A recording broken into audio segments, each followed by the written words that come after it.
ഭക്ഷ്യയോഗ്യമായ ഇലകൾ കൊണ്ട് നൂറോളം ഭക്ഷണവിഭവങ്ങൾ ഒരുക്കി നമ്മുടെ നാട്ടിൻപുറങ്ങളിലെ ഐശ്വര്യ സസ്യങ്ങളുടെ കലവറയെ ആരോഗ്യസമ്പുഷ്ടമാക്കി സി മാധവൻ സ്മാരക വായനശാല വയോജനവേദിയുടെ നാട്ടുവർത്തമാനത്തിൻ്റെ 93-ാം എപ്പിസോഡ് ശ്രദ്ധേയമായി.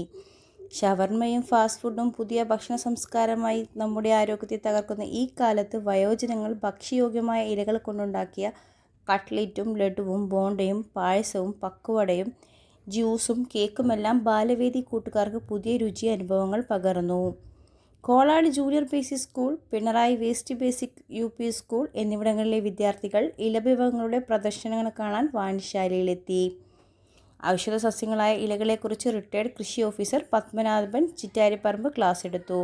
വായനശാല ഭാരവാഹികളായ KP Ramakrishnan, KK Sanilkumar, E Rajan, M Babu, Satheesh Prakash എന്നിവർ സംസാരിച്ചു. സവിത, ഭാർഗവി, ശോഭ, സതീഷ്, ചന്ദ്രി, പത്മാവതി, സുജാത, പ്രേമലത, പുഷ്പ, ജാനകി, രേവതി, വത്സല എന്നിവരാണ് ചില വിഭവങ്ങൾ തയ്യാറാക്കിയത്.